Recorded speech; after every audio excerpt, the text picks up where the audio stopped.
कांग्रेस अब अपने ही बिछाए जाल में फंसती जा रही है। कांग्रेस के लोग चुनाव में हारने के बाद वोटर लिस्ट में गड़बड़ी का आरोप लगाते हैं, लेकिन अब जब वोटर लिस्ट में सुधार के लिए चुनाव आयोग ने एसआईआर लागू किया है, तब भी कांग्रेस और विपक्ष के लोगों को तकलीफ हो रही है।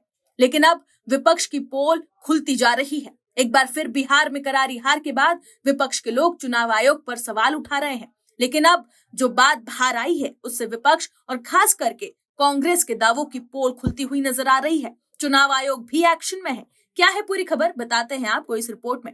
दर्शकों, चुनाव में हारने के बाद राहुल गांधी चुनाव आयोग पर वोट चोरी का आरोप लगाकर हार का ठिकड़ा फोड़ने की कोशिश करते हुए नजर आए, लेकिन अब कांग्रेस ही एसआईआर पर सवाल उठा रही है। दरअसल कांग्रेस पार्टी ने सरकार पर निशाना साधते हुए आरोप लगाया है कि काम का बोझ बीएलओ और पोलिंग अफसरों को आत्महत्या करने के लिए मजबूर कर रहा है।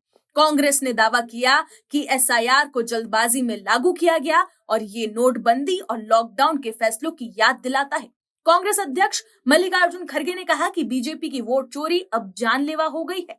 खड़गे ने सोशल मीडिया प्लेटफॉर्म एक्स पर साझा एक पोस्ट में यह दावा किया कि 19 दिनों में मतदाता सूची के गहन पुनरीक्षण के दौरान 16 बीएलओ की मौत हो गई। काम का बोझ बीएलओ और पोलिंग अफसरों को आत्महत्या करने के लिए मजबूर कर रहा है। खड़गे ने लिखा है कि हर उस परिवार के साथ मेरी गहरी संवेदना है जिन्होंने अपनों को खोया है।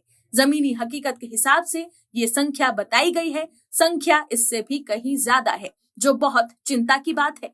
इन परिवारों को इंसाफ कौन दिलाएगा? उन्होंने आरोप लगाया कि बीजेपी चोरी से सत्ता का मजा ले रही है, जबकि चुनाव आयोग मुख्य दर्शक बनकर देख रही है। वहीं कांग्रेस नेता और सांसद राहुल गांधी ने 3 महीने पहले बेंगलुरु के महादेवपुरा विधानसभा क्षेत्र में वोट चोरी का आरोप लगाया था। अब कांग्रेस के एक कार्यकर्ता ने 2024 लोकसभा चुनाव से पहले महादेवपुरा क्षेत्र में वोटर लिस्ट में फर्जी तरीके से नाम जोड़ने का आरोप लगाते हुए शिकायत दर्ज कराई है। पुलिस ने जालसाजी और विश्वासघात के आरोपों पर जनप्रतिनिधित्व अधिनियम की धारा 129 के तहत एफआईआर दर्ज की है। कांग्रेस कार्यकर्ता वाई विनोदा ने 19 नवंबर को ये शिकायत दर्ज कराई थी, जिसमें बताया गया कि वोट चोरी के लगाए गए आरोपों से बहुत दुख हुआ है। महादेवपुरा क्षेत्र के वोटर लिस्ट में अज्ञात अधिकारियों और निजी व्यक्तित्व द्वारा फर्जी मतदाताओं के नाम जोड़े गए। उन्होंने दावा किया कि ऐसा महादेवपुरा क्षेत्र के चुनावी फैसले में हेरफेर करने के लिए किया गया था।